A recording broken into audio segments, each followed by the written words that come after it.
Good evening, everyone. My name is Joyce Strasser, and I have the privilege of serving as Dean of the Stillman School of Business here at Seton Hall University.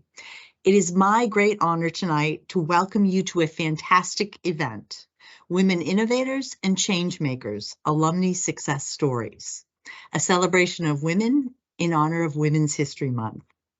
Tonight's panel will highlight the impressive accomplishments of 3 Seton Hall graduates who are leveraging entrepreneurial pursuits in very different ways in order to drive positive societal impact. I know you're going to find this an interesting and inspiring session. Tonight's event is sponsored by the Stillman School of Business, the School of Diplomacy and International Relations, the Buscino Leadership Institute, the Entrepreneurship Club, SHU Women in Business, the Women in Diplomacy Leadership Program, and Seton Hall's Girl Up chapter. We are grateful to these organizations for their support.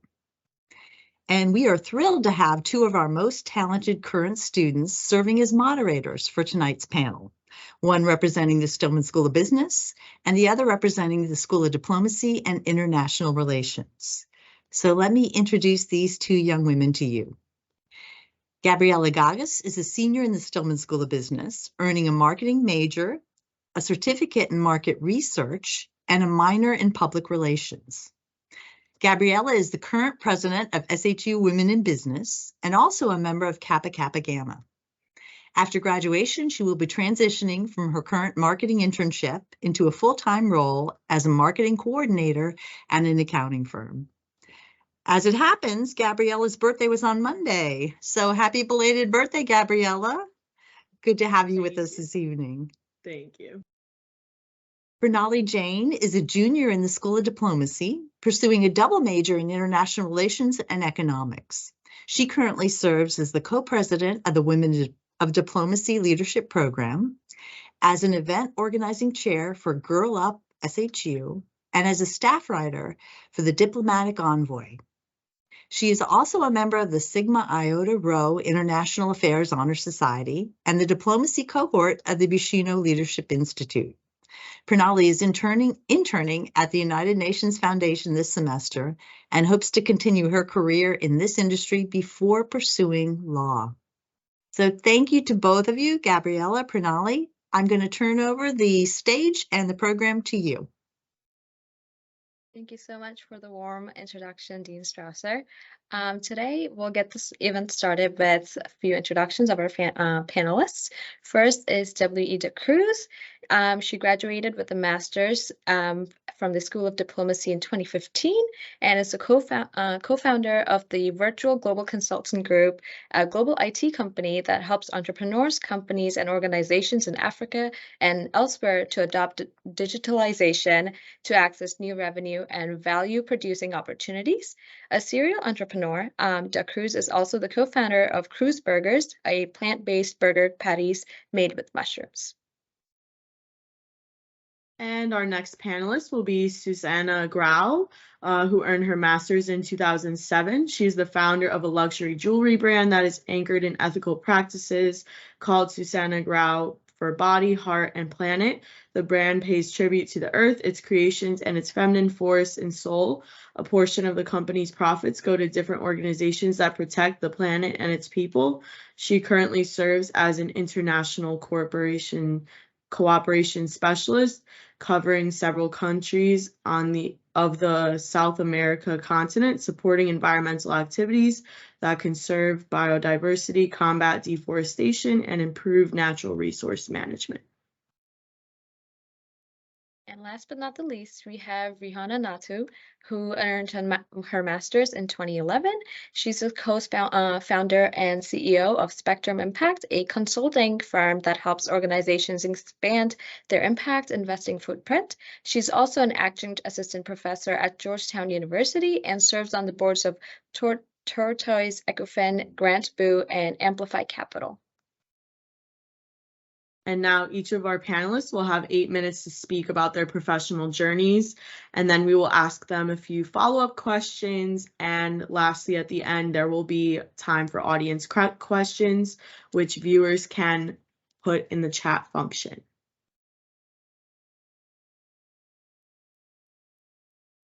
We can get started with WD Cruz first. All right, I hope y'all are ready. Good evening, everyone. So excited to be back at SHU. I don't ever feel like I left. I was there for 7 years and I've always been connected, so super excited. Let's get into this. I am going to share my screen, so pardon me as I get this going. All right, let's see. Do you see my screen? Can I get a yes? We are ready in the chat. And let me just switch over to the right screen. Do you see my screen? All right. Yes, ma'am.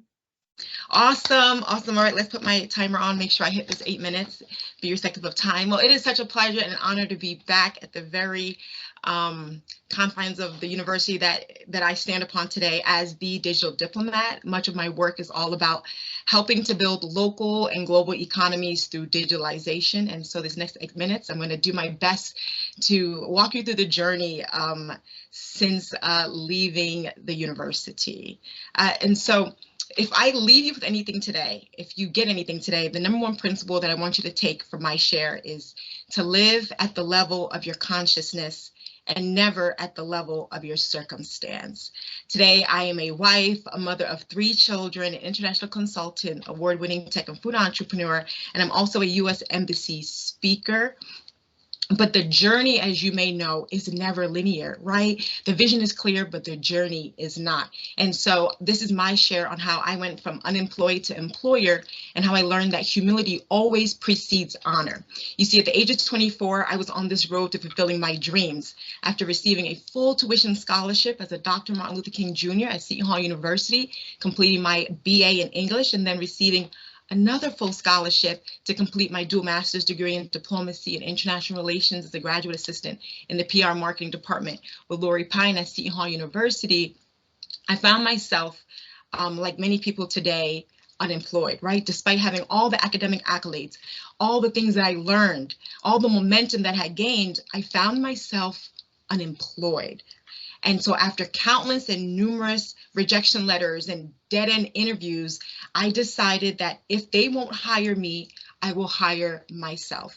Not knowing then, but that was the beginning of who I became today. In that season, I learned a very important principle that I want to share with you, and that is to lose the title and win the experience. Lose the title and win the experience. I don't know where you are in your journey. Many of you are getting ready to go into interviews for jobs. Many of you are transitioning from internships, but I encourage you to quiet the noise, lose the title, and win the experience. Win what's in front of you. In that season, I decided that I wasn't going to live in postpartum depression. I wasn't going to count myself out. I had done all the work.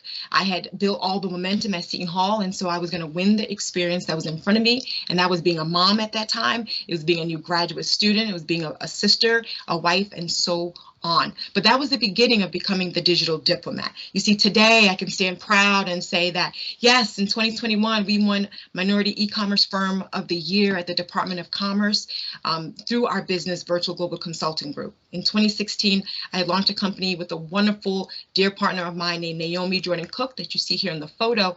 And our whole purpose was advancing digitalization, right? Today, we boast of being 75% Black women who lead local and global projects committed to bridging the digital divide here in the US as well as in Africa.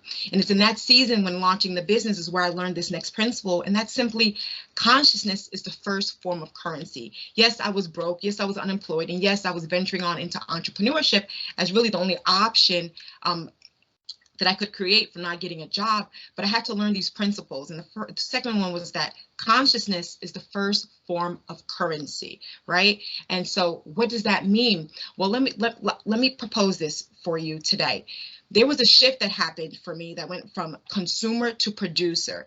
You see, you learn in life, or I learned in that season, and hopefully this is a place where you can learn today that Wealth is like oxygen. It's all around us. The difference between those who may be poor versus those who are wealthy is simply what I learned in this journey is the level of system that you're committed to building. So I decided to become a digital system builder. You see, when I look at the economy, when we look at international relations, and we look at economic development, we understand that there's 3 parts. There's production, distribution, and consumption. When you go through this conscious shift, no matter where you are in your journey, right, when you're getting ready to graduate, you have to go through this shift where you decide that I'm no longer going to operate like a consumer, but I'm going to think like a producer. And that's what happened to me in that season. I went from how do I get this to how do I become a creator of it? How do I create it? And that consciousness shift is what allowed us to start using technology as the vehicle to building digital ecosystems. And without going into so much detail, what we began to do is we began to look at businesses and begin to digitalize them, meaning how do I help brick and mortar businesses go to click and order? This was at the height of the internet and people were starting to be online. And as a millennial, I knew how to use online marketplaces. I knew how to build websites. And so we began to help businesses build digital infrastructures online. And so in that first year, we went from raising, $50,000 to $100,000 online for businesses here in the US and then in Africa. And so what that did was it helped me to become an authority in the marketplace. When you're building your career, when you're building your IP in the marketplace, you have to think, how do I become an authority? How do I start to write my own story? And so it went from just thinking about how do I make money for myself and move myself from unemployment to generate revenue for my family to how do I do this for other people and how do I do this to drive economies, communities of people who don't have access to the kind of wealth that is available to them if they knew how to build systems. And so I went from sitting on various boards to generating revenue for tons of different companies around the world. And that's what started to create the wildfire in the marketplace for me in terms of who I am and what I have to offer in this world. And when you become an authority, you start getting asked to come speak. And so it went from, okay, W.E. Cruz, we saw that you built this company here in the US. We saw that you built this company here in West Africa. Can you speak to a larger audience about how transforming economies is possible through digitalization? And so it just continued, and it went from speaking in Uganda to Mozambique to Malawi and so forth and so on.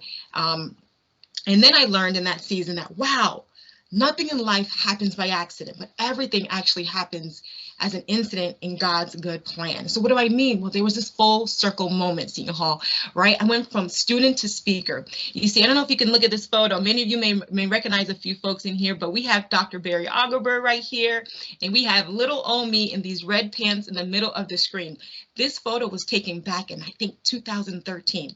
I was part of a group of 22 diplomacy students who joined 2 alumni and faculty members on a trip to the African Union as part of a study tour. The purpose of this trip was for us to meet high-level governments in the embassy, as well as at the AU and so forth. And I remember being so moved, touched, and inspired about economic development and youth mobilization during the student tour. And I remember leaving that trip saying, like, wow, the next time I come to Ethiopia, the next time I come to the African Union, I am not going to come as a student, but I'm going to come as a speaker, as a specialist. And I said that unknowing of what was going to happen post-graduation, not getting a job, having to launch a business and start impacting through digitalization. So on the left side of this photo, right here where my cursor is, that was me as a student. And on the right side, that's me as a speaker at the African Union, but about maybe 2 years ago. And it was this full circle moment. All the things I had learned in diplomacy, all the experiences that I had as a student began to arise in that moment. And I was like, wow, 7 years of work has not been in vain, because you learn that nothing happens by accident, but everything is an incident in God's good plan. And so the next thing I want to leave you with is, listen, there's nothing to find in life. Everything is a creation. Listen, there is no dream job for you to find. There's no dream husband or wife or anything. You create everything. Everything. You create that opportunity, that experience. You create that relationship, that connection. And so I learned that in that season. People ask me all the time, who's W.E. Cruz and who's the digital diplomat? I'm like, oh, I created her and I'm still creating her, right? I just defined her as a person who promotes diplomacy through digitalization, someone who is deciding to use the positive effects of digitalization to foster economies. And so my dream is to be officially sworn and pioneer digital diplomats around the world and train them to lead from the future by being disruptive through the growth of SMEs. And so the last thing I'll leave you with is this. You know, you can't speak to someone's shoes you haven't walked. And so I'm so grateful for experiencing unemployment, for experiencing brokenness, for experiencing lack to an extent so that I can walk, I can speak to those who are walking that journey right now. This is a photo of my family walking in a grocery store that now sells our products. And so I won't go into the details, but I'm also a food entrepreneur building a food business from the ground up so that I can speak to SMEs, not just here in the US, but SMEs also in Africa where I focus my attention. And so we run a food manufacturer here in the US in Michigan, and we sell to hotels, restaurants, and so forth. We've been in the market 2 years. People ask, well, how does it connect to diplomacy? Well, I'm all about building businesses, SMEs that drive the economies locally. The ability for you to grow your business, employ people, provides access to education and opportunities that otherwise would not be possible if your business was not thriving. And for me, that's the vehicle, and technology allows me to touch all these people around the world that you see here on this video. And so I'll leave you with this. You create your world by your words. So be mindful what you say about others, but most importantly, we've got to be mindful what we say about ourselves, because it was just this word about hiring myself, if they weren't going to hire me, that created this trajectory of entrepreneurship as the digital diplomat. And so I'll leave you with that as we get the introductions from the other panelists, and I look forward to all the questions afterwards. Thank you so much, W.E. What a beautiful presentation you had, and a beautiful family you have as well. Next, we will be transitioning to Susanna, if you would like to share a little bit more about you and about your journey. Sure. First of all, good evening to everybody. It's a pleasure to be back to Seton Hall. It has been a while, so it's good to see some names familiar on the chat. Thank you so much for the opportunity to speak to all of you today. I graduated in 2007, so it has been a little bit of a while. My journey, it's a bit different in the sense of I was very focused always on international development and international affairs. So I have about 22 years working on conflict zones and humanitarian emergencies. So that was my path. I started working for the UN, I worked for the UNICEF, I worked with the big international organizations. Then I went as well also to work grassroots organizations. And then I did the full circle and came back and started working for the US government, right? So it has been like a long journey where you get to experience not just by implementing projects or really working with host governments and communities that are more in need or unequal opportunities, you get to live there, you get to experience what it really is, certain necessities for them in terms of livelihoods and things like that. So for me, I always had a creative part of me, as my previous colleague panelist was mentioning, like the creativity force, it's always there, right? And just the opportunity to listen to that makes a big difference on your life, right? So for me, I was very entrepreneurial in terms on how I wanted to take on my assignments, but I also had a very strong creative side of me. And I was always very interested on the value chain. Like for me,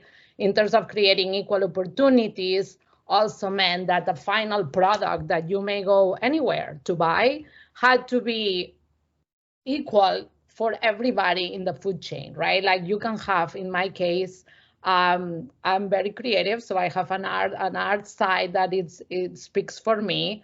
So I launched my brand. I'm still in the startup phase, so I'm not like big and very well known yet, guys. Positive energy here. But I launched my startup in 2021. So in the middle of the COVID, in the middle of the pandemic, where everybody was like, oh, who decides to launch a business in the middle of all this, right? So here I am, and that speaks to the bravery, and that speaks to listening to yourself and saying, okay, you know what, now is the right moment, because now I have a peace of mind. Now I can slow down. Now I can concentrate on other things that during your day-to-day and go, sometimes you don't have time, right? So for me, it was a very productive time.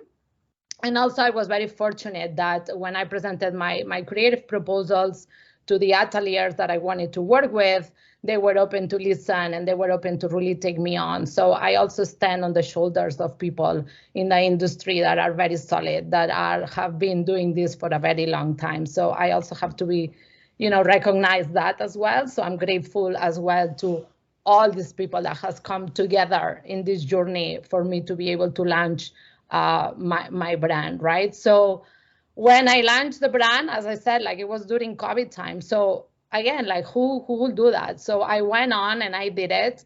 And then it became like this sort of like sequence of opportunities. Like all of a sudden people were very interested in what I was doing and they were inviting me like, oh, we would love to come, we love you for you to come here in Geneva and start doing an exhibition on as a new innovator on the products that you are using. Because for me, creating luxury or creating a piece of jewelry had to be, again, like had to be creating equal opportunities for all the entire steps of the value chain. So from the person that is mining the gold, from the ecosystems where the gold is being mined, for instance, like a lot of people are using mercury to mine the gold. So that creates a huge amount of pollution, not just for the person in danger that is doing those practices, but also for the entire ecosystems and biodiversity of those areas in the planet where we are really mining the gold, right? So all these had to come together, because the way I conceive the beauty product is it has to be meaningful for these people. It has to also speak to a higher level of craftsmanship and good work. The product also has to be solid and very well done. So also standing off the shoulders of people that are very well craftsmanships. And then also the artistic part and the design had to also speak like in terms of the product, right? So it's a full journey, it's a full circle for me. And it's a full circle also because when you work and live in conflict zones and humanitarian zones, when you see mining companies that are thriving, but the rest of the communities are not, for me, I was like, this cannot be, right? Like it cannot be that the gains of one people are the losses of another one. And I don't believe in that thought process.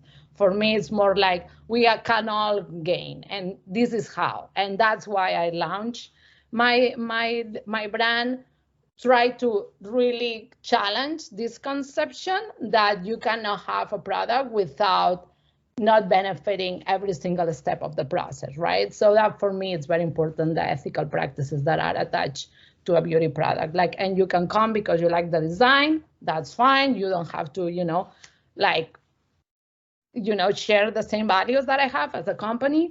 But you can also come to me and say like, wow, I really want to wear a piece where I know every single person that since the cutter, the person that mined the diamond, the person that mined the gold, the metal has been benefited from it, right? So, and then at the end, what I also do is like, I create sort of an earth fund.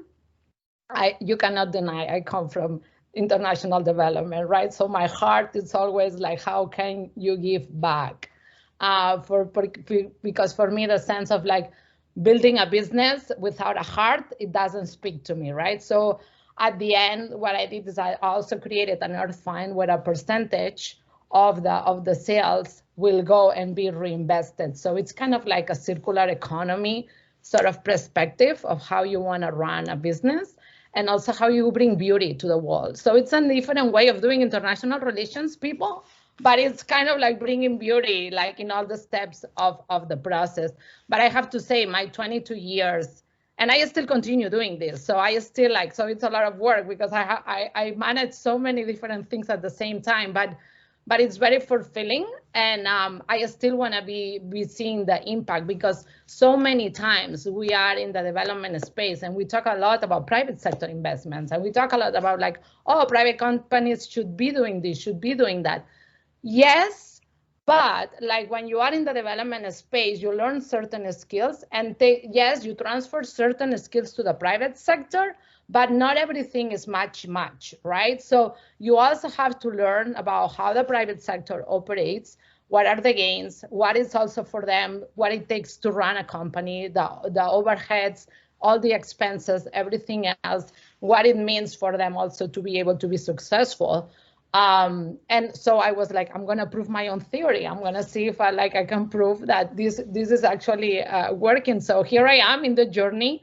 But I also want this space to be for you guys. It's not just so much to hear about me and my journey and all these places I have been working on and all the things that I have been doing, but more for what you guys are interested on, like where you are right now in your journey as a student, or like on the like ready to graduate, ready to jump to a new jobs. Like I get people, I mentor some staff sometimes, like some people come to me for guidance. So I'm happy always to have a conversation on a private basis, because sometimes you may not see, like I agree with my previous colleague, the panelist mentioned earlier, right? Like sometimes things happen and you get some sort of accidents, or things will not work the way you thought they will be, but it's always for the good. And I know it sounds very cliche, but if you actually have kind of like a leap of faith on that and say like, no, like this thing did not come up for a reason. And then you ended up knowing, if you give yourself the time, 2, 3, 4 years later, it's like, oh, I understand why, because look what went on, because I did not have that opportunity, right? So I think that I completely agree that it's not linear. I enter the space of entrepreneurship when everybody's like, oh, Susanna, you already have a career. Like, what are you doing? Like, this is all done. Like, you are already in leadership positions. Why you want to be doing all this, starting all over and being a student again and like learning and all that? And I think there is no time, like these kind of labels that, oh, there is a certain time for certain thing. I don't believe any of that. I don't believe like it's related to any sort of form of gender. That's also, I don't believe that. Like women can be doing things in many different ages. You don't have to do things in a linear way either. So if you are very young and right now you have interest on something, but you also want to take opportunities to explore something else, go for it. Go for it. And then later on, don't forget that kind of like energy to want it to learn, and that is spike for like, wow, I really am hungry for more, and I really think I would like to have a chance to try something else, right? I think it's, if you follow that, it really pays off. At least I can speak for myself on that. So I just want to mention all those things as well, that there is no linear, and it also like all these labels, like in terms of age, in terms of years, in terms of what you should be doing now, 1, 2, 3, and by this age you should be doing X, Y, and Z. That's actually not how it works, guys. So news to everybody, in case you did not know. But I'll pause here, and I'm happy to answer more questions, and I'm also happy to make this a space for you, and happy to answer and sort of contribute in any other areas that you guys would be interested to you. Over. Thank you so much, Susanna, for sharing your journey with us. Our last panelist is Rehana Nathoo. You're up next.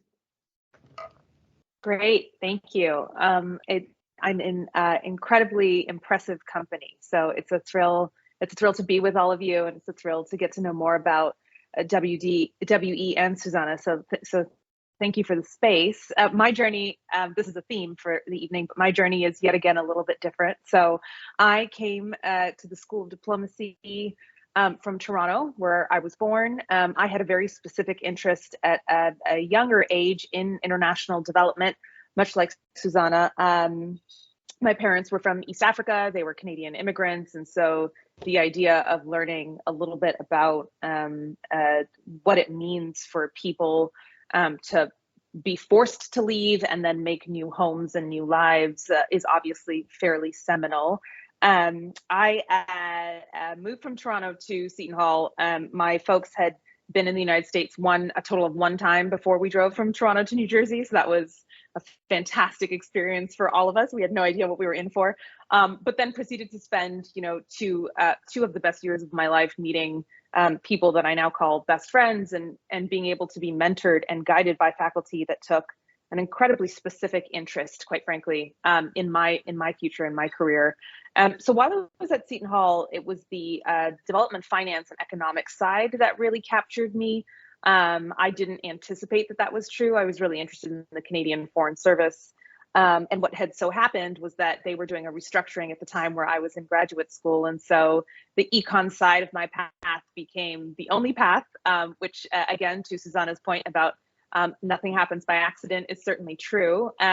I started my career at the United Nations. I was with the UN Capital Development Fund, which was an internship that the School of Diplomacy was instrumental in making happen. And then from there, really had an opportunity to spend the first 2 to 3 years of my career in project finance. So as luck would have it, I ended up in the 2 countries where my folks were from. It was a total accident, but again, a happy accident.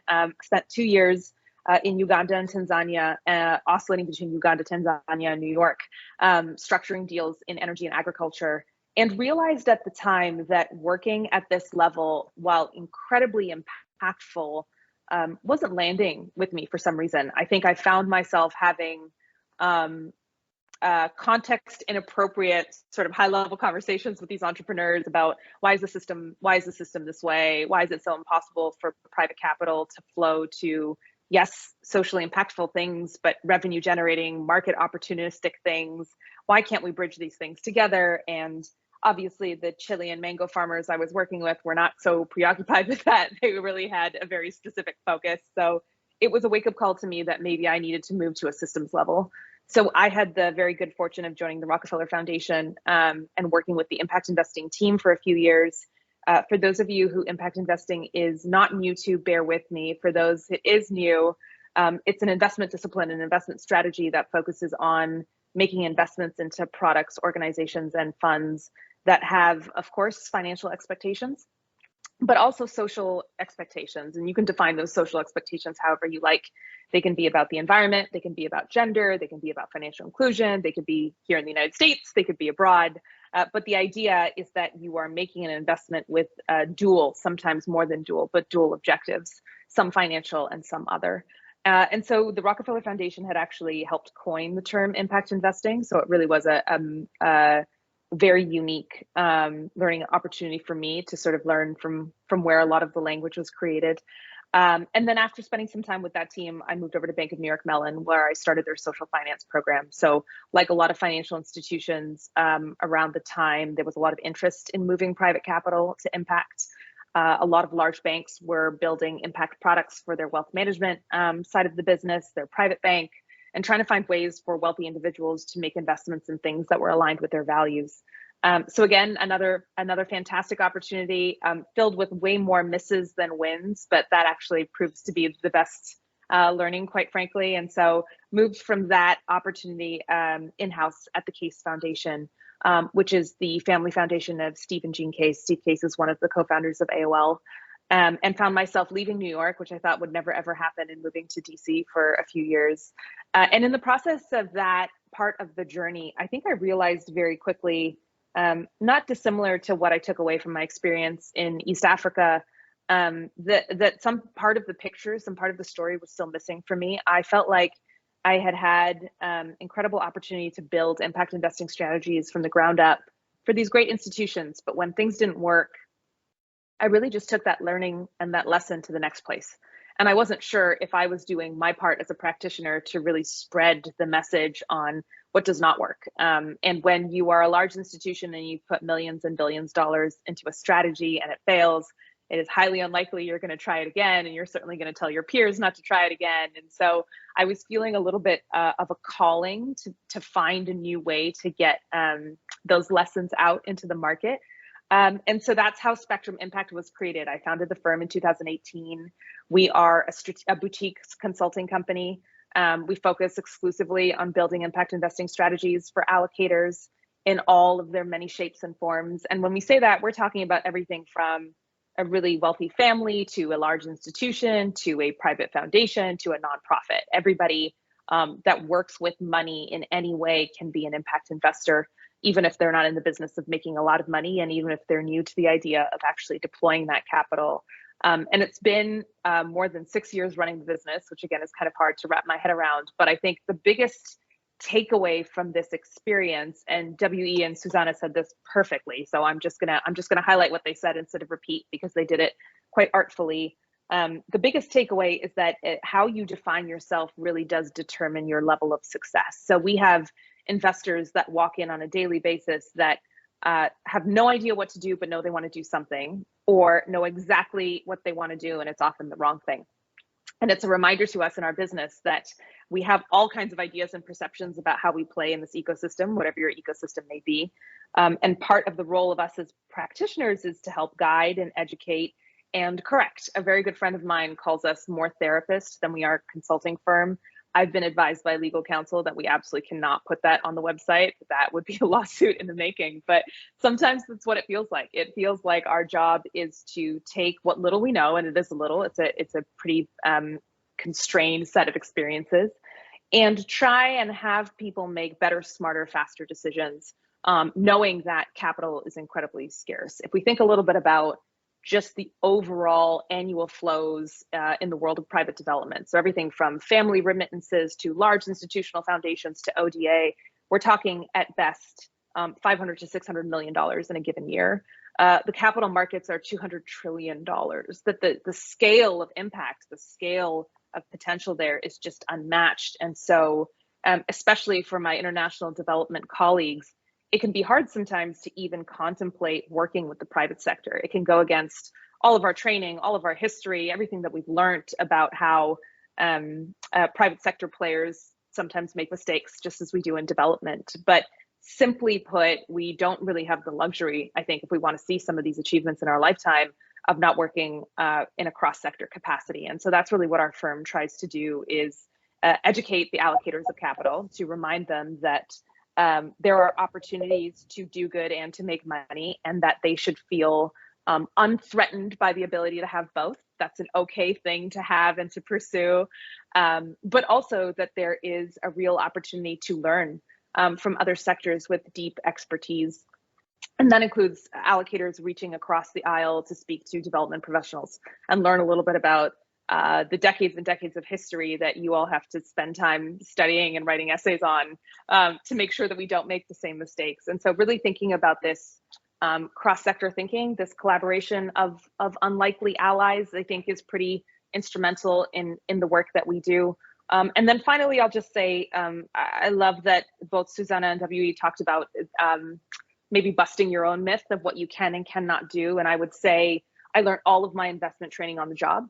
In the very early part of my career, it was made very clear to me that if I didn't have an MBA, I wouldn't be welcome into the conversation. And that narrative lasted for a very short period of time, and not because of anything that I did to change that narrative, but because of the way that these ecosystems moved. And so I think the biggest takeaway for me is that this journey, this learning journey, it's self-taught and self-instructed just as much as it's structured. And so when you leave this incredible institution, it's not over. It's not over unless you want it to be over. I'm sure while you're in the middle of B school or grad school, you don't want to think about more learning, but over the course of your career, the learning can continue, and you have the possibility and the potential to actually change your career fundamentally, just with the own time and energy that you put in. It's something that I wish that I had heard more of, not just when I was getting into a finance discipline, but also starting my own career. I know that we probably have lots of questions. Gabriella and Pranali, you probably have a lot more for us. So let me take a pause there and turn it back to you. Thank you so much for sharing your story with us. We're going to get started on questions. Audience and attendees are encouraged to put their questions in the chat while Gabriella and I take away the first couple. So this goes out to any and all panelists. Considering that all of you have a background in international relations, how did the skills you learned in your diplomacy careers transfer over to your entrepreneurial endeavors? Yeah, I'll take a stab at it first. Great question, and it's awesome to hear the background, the journeys, a lot of thematic similarities. So what I would say is the university, school of diplomacy, gave me a house, but my experiences taught me how to make it a home, right? Like the university gave me the tools, but I had to go and create the material to patch it all together and essentially find tenants to rent the different spaces depending upon what I wanted to do and how I wanted to do it. My whole journey with international relations has been so unorthodox, but the structure was in place for being able to move in and out of different rooms and levels and floors because of the university. And so I would always be indebted to the university. That's why I like to show that full circle moment, because they laid a seed at the AU trip. They laid a seed, and I had declared something that I had no idea that I was getting ready to walk into. And so when I speak about unemployment, I don't speak about it from a place of sourness. I talk about it from a place of everything happens not by accident, but by incident, because it was through that I came upon the realization that technology for me, digitalization would be the vehicle that I would sit in the driver's seat and run. So I thank the university, I thank Seton Hall's School of Diplomacy for really building that house through all the education and then providing me the tools so that I could decorate the way I want to and create this life that I have today. And I joke around that it took me 7 years to get my first contract with the UN. So now they got to pay interest for all the sweat, blood, and tears I had to go through to get the contract. So yes, I wouldn't be here without the university and the Seton Hall's School of Diplomacy. So great question. Thank you, Susanna or Rehana. I don't mind. I mean, she said it so beautifully that I think it's hard to match, because I truly agree 100% on every single sort of sentence that she said.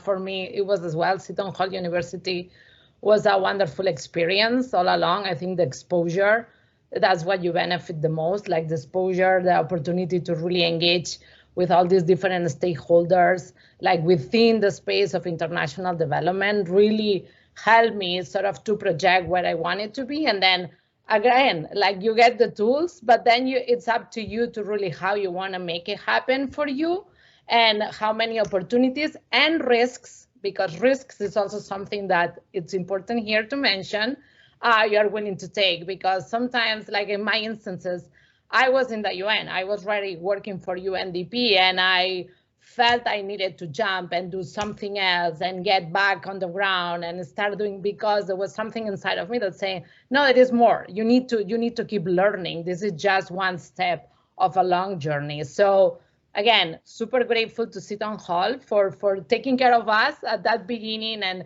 really exposing us to all these wonderful experiences, but also listen to your own feelings and your own like energy and what sits well for you. Like we may all speak about our experiences, right? But what resonates with you is what it matters, because we are all talking from our life journey, where we come from. We all have very different backgrounds.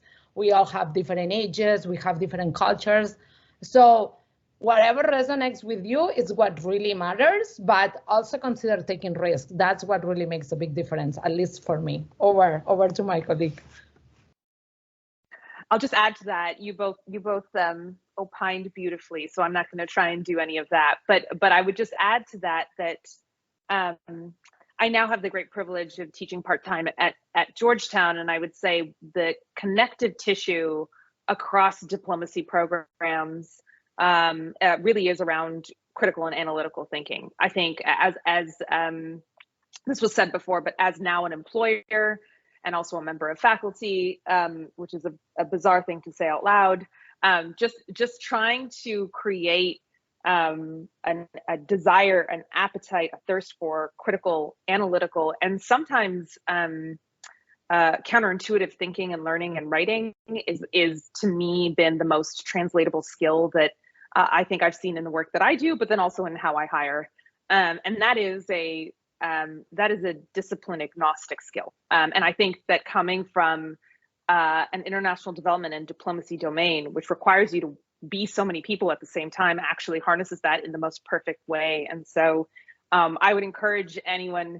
who's maybe begrudgingly begrudgingly in the middle of 2.5 papers and probably an oral assignment and something of the like, to just remember that this is deeply formative, that this is the best place to learn some of that, and enjoy it, lean into it, because it really does make the right kind of thinker that then makes the right kind of team member. And I've certainly seen that in the work that I've done. So that's what I would add.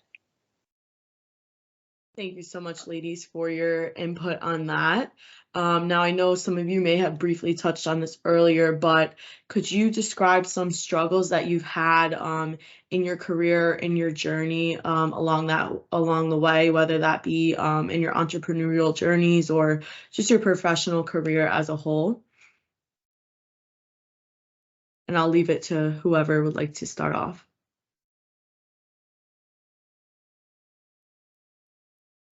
We can go in reverse so that WE doesn't always need to start. That's cruel. So I'm happy to kick off. I did touch on it a little bit, but I think the work that I do in impact investing touches multiple domains, and that can actually be a very lonely place to be. You're not quite an investor, but you're not quite a development practitioner. A lot of the development audiences don't necessarily want that perspective, and a lot of the private sector audiences don't necessarily want that perspective. And so what is a strength, the ability to translate between them, I think, is also can be a lonely place to be. And so I would say that the biggest struggle for me was really around professional identification. It took me a really long time, 15 years, to really figure out what I was, what this domain was. Am I an investor? Am I a development practitioner? And I think as humans, we have the desire, right, to use very simple, clear labels, even when our lives are neither simple nor clear. But that was hard. And so I would say, for other folks that are going to think about that same struggle, and it is a struggle, give yourself some grace, give yourself some patience. The world that you will be entering is not the world that either of the three of us entered at the time that each of us did it.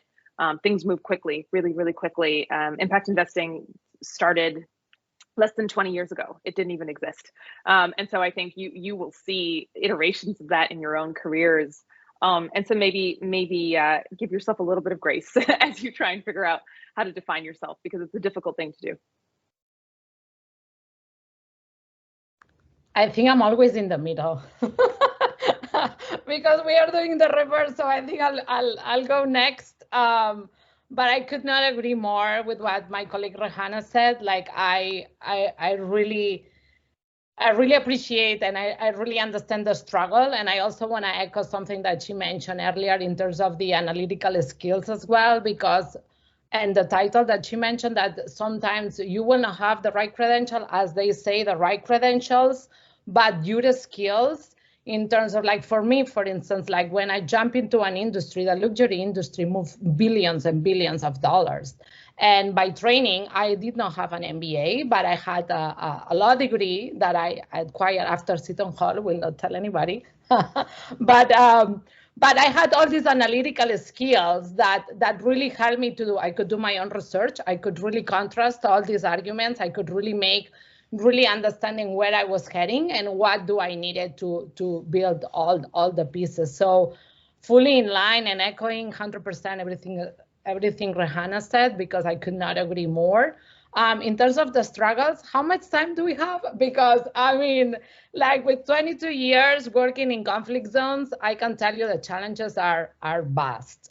And because being a female, also being like, Spanish American speaking, being in spaces where it's very male dominated, and having a voice and having a space within those areas where it's very heavily dominated by certain specific groups, it's a challenge. It's really a challenge. But I'll tell you what's the good part of it, that if you endure those challenges and if you constantly believe in yourself, you grow so much confidence that when you have to jump into something new, that goes with you. So it's kind of like pottery. I know now it's like, where is Susanna going with this? But follow me, please.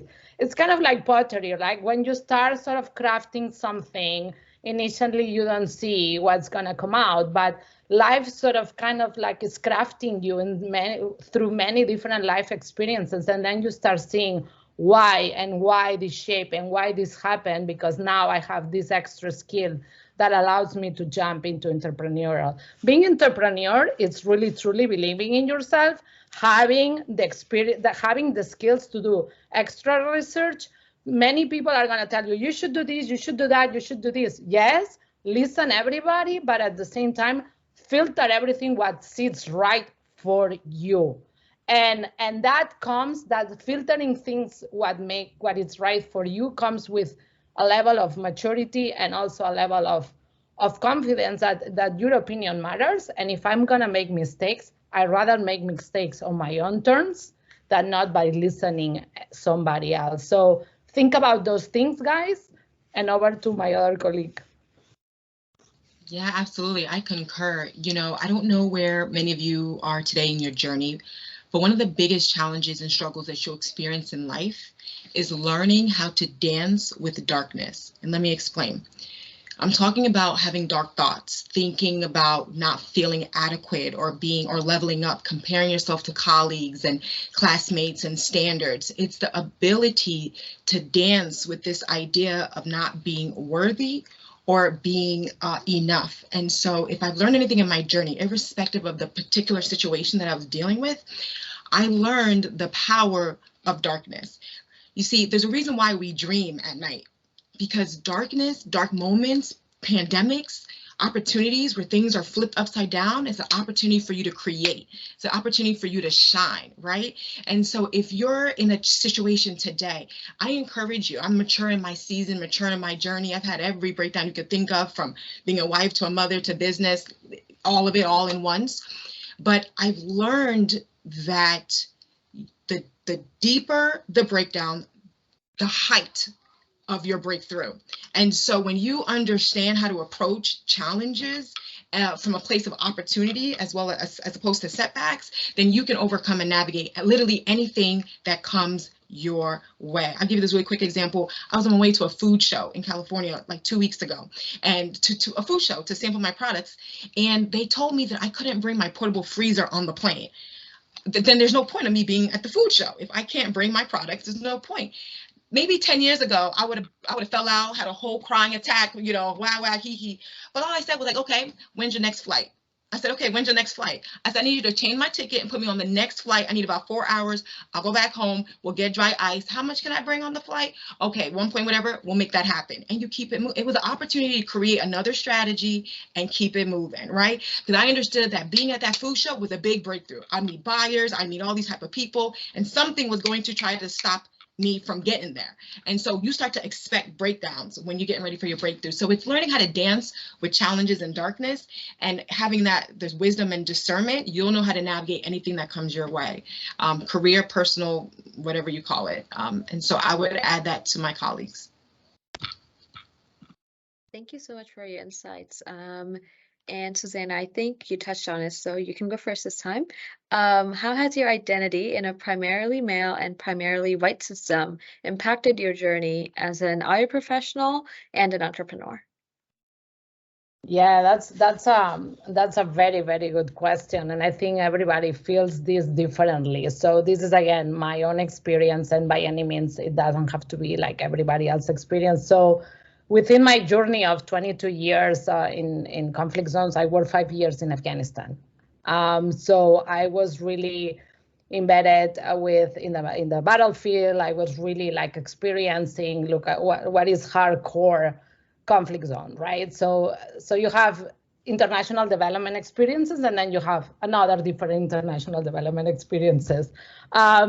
So that's a very different environment, and you are surrounded and very good people, very, very good professionals, but there is a group that dominates versus the other, right? And how you find your own space, it comes down to what my colleague W.E. was mentioning. It's like how to navigate those moments where you feel inaccurate, where like, oh my God, do I really fit here? I mean, I'm gonna have to stand up. I'm the only civilian, everybody's a military, and I have to brief on somebody, and this is so intimidating, but Sana, you can do it, you know, that kind of thing. And but you do it, like you stand up and you do it, and it's try and error, and it's just keeping that flexibility on your mind. And trust me, I don't have the magic bullet for all the challenges, guys. I just can't tell you what I did, like to really cope with all these things.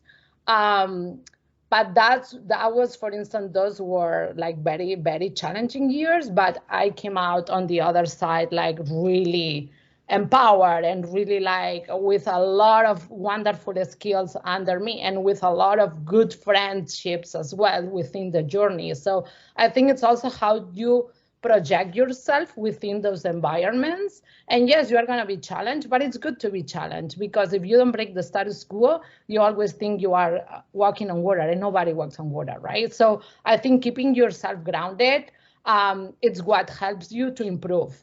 And it sounds, all this seems like life lessons, right? Like we are talking about like life rather than professional experience, but all these skills are transferable because you are the same person in all these different environments. So how you cope in one, it translates in how you cope in the others, because the skills are the same, right? So yes, for me, it was kind of like navigating and being very flexible, and also understanding where I needed my time to regroup. Like, where do I need to take a space?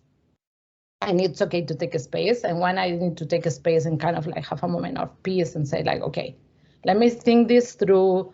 Let me go to my core. Let me think how I can approach the situation better, how I can, you know, like present things in a different way that are more beneficial for everybody. And also for me, what was very valuable is understanding, in my this particular case, the mandates of everybody else, because everybody else has a function. And if you understand the other very, very well, then you also, the way you communicate is very different. And then you start finding synergies rather than frictions. And then you start seeing, what is your value? And then you understanding, oh, my value is this. So yes, I'm going to stand up, and yes, I'm going to brief, and then I'm going to say X, Y, and Z, because this is what I add to the picture. So in that note, over to my colleagues. Susanna was talking about, at least to me, it sounded like using your difference as a strength, and I couldn't agree more. I mean, look, finance doesn't have a history of being the most inclusive domain to build a career, but in some ways, I'm lucky. Impact investing was an offshoot of investment disciplines because it wasn't working. It wasn't working for the majority of people. And so, as some of you can probably guess, those of you that are practitioners within it, a lot of this domain was founded by women, and a lot of those women were women of color. And so I think I actually have it easier than a lot of my more mainstream traditional colleagues, because this is a discipline meant to fill a need and a gap, and the folks that need to be building careers look a little bit more like me. I think when I was leaving graduate school, we still lived in a financial ecosystem where there was only really room for one woman at the table, and it created this terribly unhelpful dynamic where it was so hard for that person to pull others up with them, because everybody was fighting for one spot. I do think what has changed a little bit now, quite frankly, it is not necessarily that the idea of there only being one space is different, but quite frankly, that your difference is a strength. My firm spends a lot of time helping investors understand gender lens investing, which quite simply, in the interest of time, advocates that if you consider women and girls in your investment process, it could actually lead to better outcomes, financial outcomes for your business. We're seeing that play out in real time here in the United States with what's happening in the banking crisis. We're seeing that what's happening in venture capital. So to Susanna's point, what maybe traditionally was considered an other or a weakness is now fundamentally a strength. But you have to lean into that power. You have to make the decision, as she so beautifully put it, to stand up and speak quite loudly. And it's uncomfortable for everybody. We all have to fake it a little bit until we make it. Every single one of us has had to do that. But you have to do it, because if you do it, you actually end up generating better outcomes, I think, for everybody involved. And so I think for me, a little bit of luck is involved too. I'm grateful for doing what I'm doing in the now time versus even 10 or 15 years ago.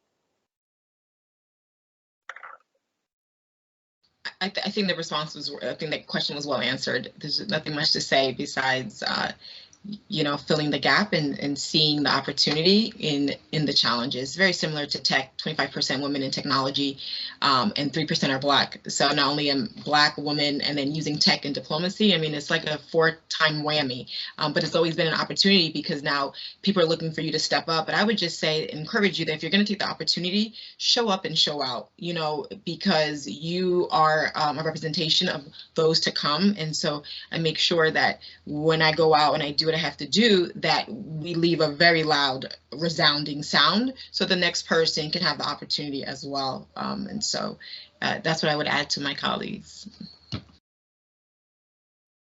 Thank you so much, panelists, for answering that question and sharing more insight about your experience. We would love to open it up to the audience.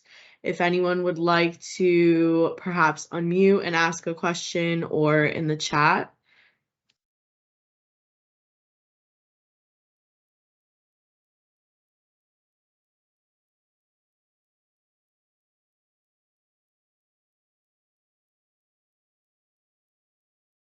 Okay, and if not, then we still have a few more questions here. So we'll just, excuse me. Actually, we do have a question here from Professor Sherrick. Says, what advice would you give to young women at Seton Hall?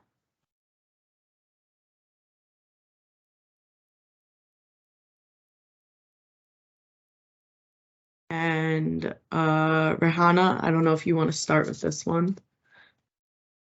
Sure, happy to. I was trying to think of something that's actually actionable, because it can be so hard. I just remember being in these seats and listening to someone talk who had already been in their career for 15, 22, 25 years, and the frustration, right, of the fear and the hope and all of those emotions combined together. And I think the thing for me, which is going to sound a little counterintuitive, but the thing for me that I think is there is continuity across my journey, is to find your tribe. And your tribe does not need to look or sound like you. In fact, if you're doing it correctly, members of your tribe should not look or sound like you. Two of my closest friends in the entire world were classmates at Seton Hall, and I have a very hard time imagining how I would have made it through my career, quite frankly, without them. They were exactly who I needed at the exact right time. And I wonder often, if I had met them at another point in my life, would they have had such a profound impact? I think the answer is yes, because they're fantastic. But quite frankly, it was the moment, it was the time. I needed people to struggle with me. I needed people to provide perspectives I could never access on my own. And I think that has stayed throughout my career, that tribe has grown. It looks a little different. People come in and of it, people come out of it. But particularly if you feel unseen and unheard in the work that you do, find your tribe. There's incredible strength in numbers, but there's also incredible richness in that experience. None of us, regardless of gender, race, sexual orientation, go at it alone. And I think that the quicker we can all feel comfortable with that, I think the stronger we'll be together. But so yeah, I think for me, finding that tribe is critical.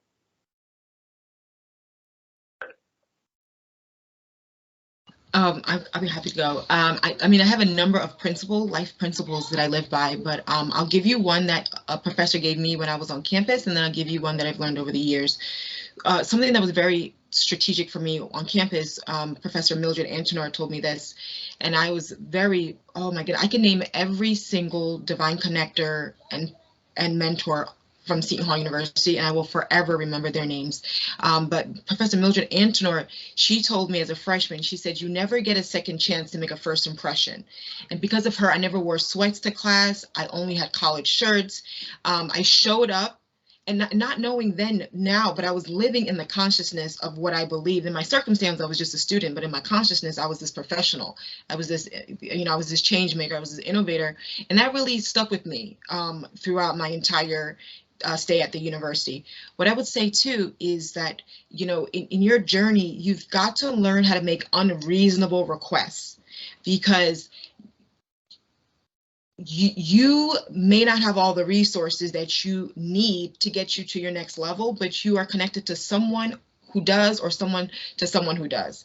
And so you've got to learn to start making unreasonable requests of people to support you, and that's of your mentors, and then the next level of that is your sponsors, right? Mentors pour into you, sponsors open doors for you and tell you to go and take care of business through that door, right? Those are people who, based on their name and their credentials, will make moves on your behalf. And so I would definitely share that with you. But my biggest life principle that I share with not just women, but everybody, anyone, is you've got to learn this. The earlier you can learn it, the faster you can transform your life.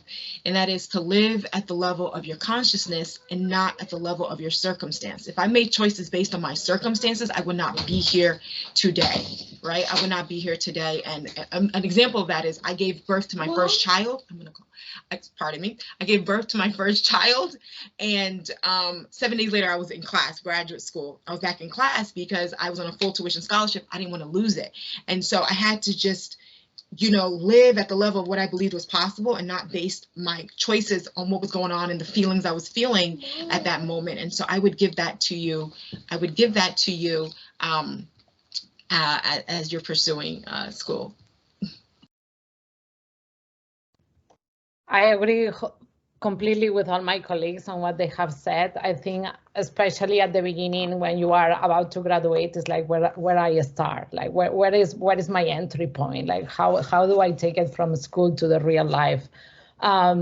Persistence, guys, don't give up. You may find no answers, you may find okay, this is not gonna work. I remember I applied, I don't know how many times I applied for jobs at the UN, guys. I think I knew the application by memory from top to bottom, but I was like, you know what my colleague is saying, like, you have to live by what you think is possible, not by the real circumstances that you have at the moment in front of you, right? So I was like, no, I see myself here. I have a chance. I'm going to go and I'm still continue pursuing. So when you get a no, everybody feels a bit down, and it's normal. We are all humans, right? We always want to be like, yes, but sometimes you are going to get no. So when you get no's, just take a pause, and sometimes are redirections. Sometimes a no is a redirection. It's not a rejection, right? Maybe it's kind of like, no, it's not this way. Maybe you have to use another entrance. And because people don't see other ways of entries, but you may see them, follow them, because your door may not be somebody else's door. So those are my recommendations for you guys. Thank you so much for excellent advice for us women at Seton Hall and students. Our next question is by a student. She's asking, what has been the most memorable part of your journey?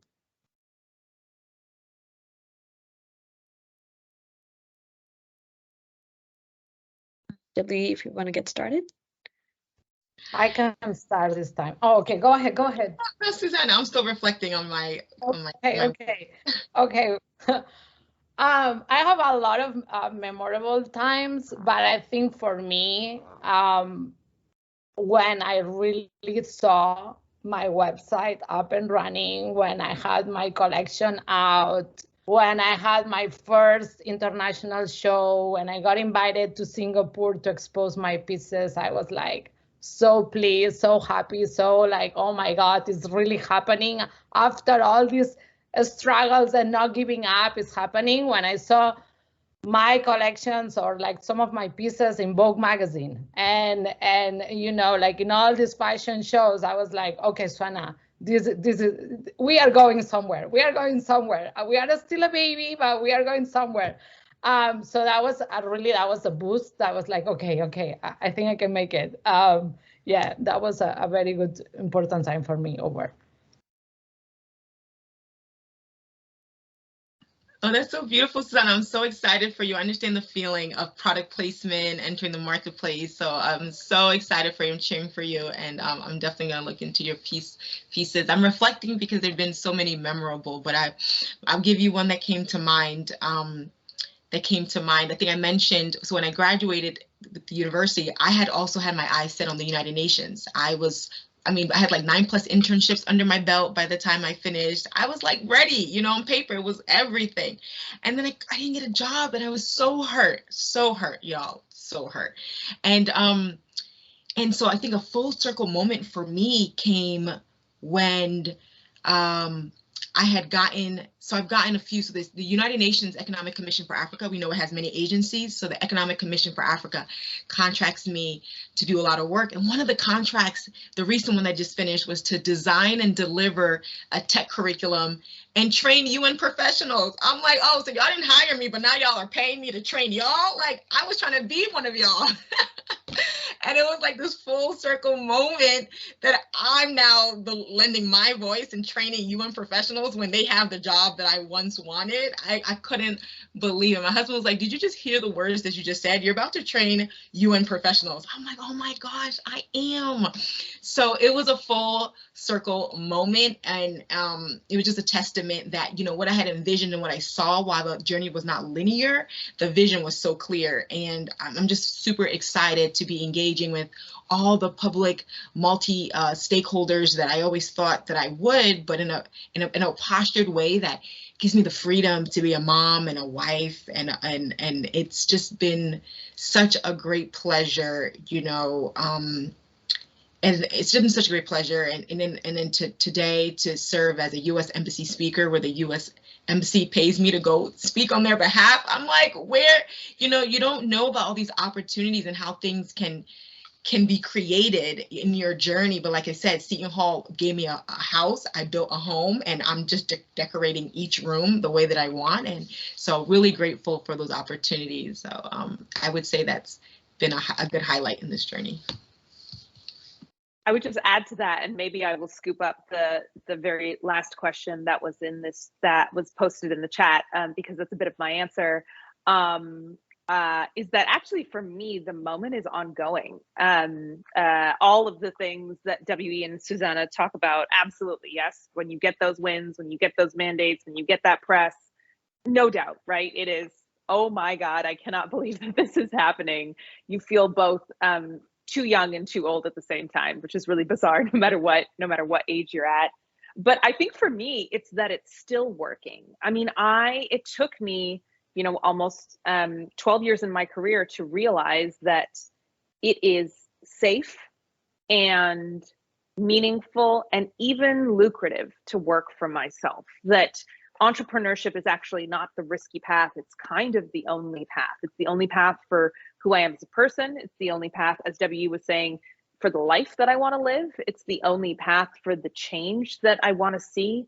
And I by that, I don't mean that going and getting a full-time job is sacrificing any of that, but I feel like in this path, I need to compromise very little.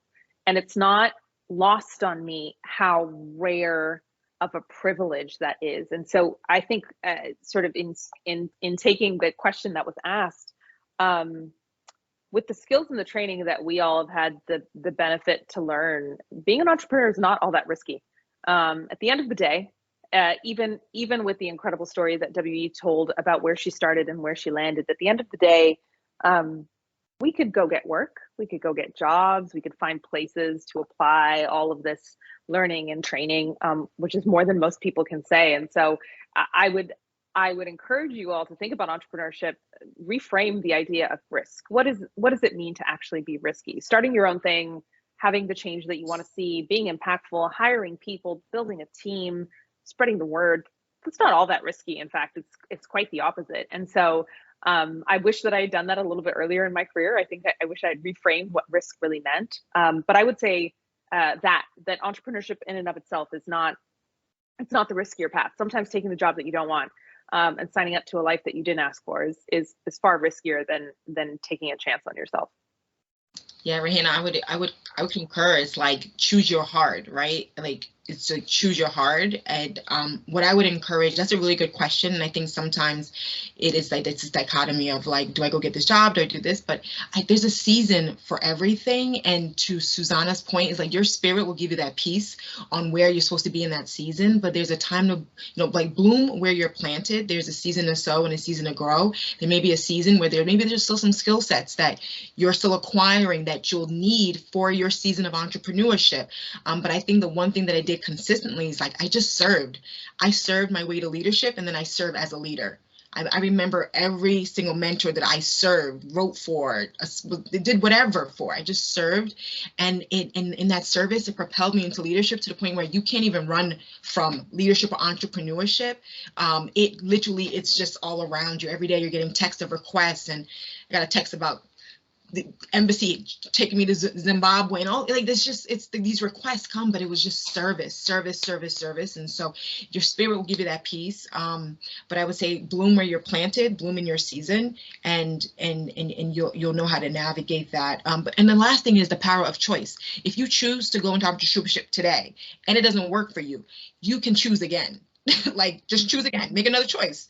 Anytime you feel stuck in life, you have to consider that you've stopped making choices that you're owning. So anytime I get stuck with anything and I'm like, oh, no, I'm like, oh, I didn't make a choice. I'm not choosing. That's why I'm not moving. Like I gotta choose. I gotta pivot. So if you decide to take a job and it's working for you, then chill, right? But if it's not working for you, choose again and just keep choosing until you get to a point where you're flowing, you're moving in a way that is authentic to yourself and aligning with your spirit and your purpose is what I would say to that question.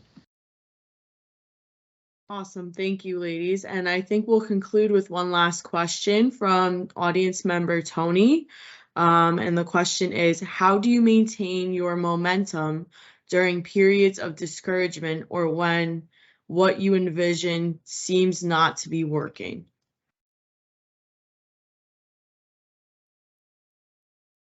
And why don't we start off with Rehana? Oh, great. Gabrielle, I read your mind. That was fantastic. I think, this is sort of in keeping with the theme that WE and Susanna have shared. So I'm not going to say anything remotely novel, but the moment of evaluation probably needs to be reevaluated. I run a professional services firm. We're a team of 3. If we do our work correctly, we never see clients again. We don't get repeat business. We come in, we build, and then we move on.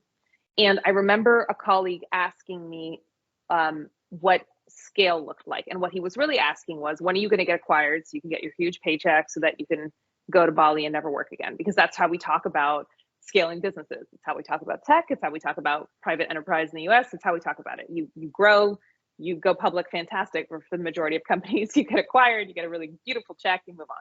And I, without really meaning to, found myself saying, scale looks like being able to afford this every single day, afford this lifestyle, afford these choices, afford this freedom. After a decade in New York, my partner and I moved to New Orleans. That wouldn't happen for us if we didn't have incredible flexibility, luxury, and liberty. And so I think that for me, the moment of evaluation is an ongoing check-in as opposed to a at the finish line declarative, nailed it or failed. It's not, that binary has sort of disappeared for me a little bit. And you have to do that in life. I'm not saying that that's not necessary, but I think in this really beautiful question, specifically around my professional journey, as long as I get to keep doing this every day, I'm probably okay. And like many of you that are, I'm sure, a little type A and a little perfectionist like me, that requires some letting go and trusting in the path that I've set for myself. And then as the path is working, that's it. I've answered the question. There's nowhere else to go. There's nowhere else to climb. I did it. I've answered the question for myself.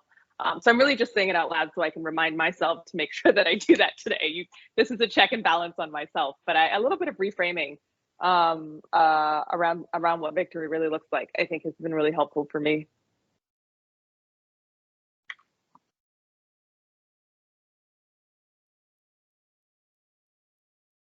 I'm still reflecting, but I could not agree more with Rehana. I think the sense what victory means, right? What victory means for you. At the end of the day, I think that's what we're talking about.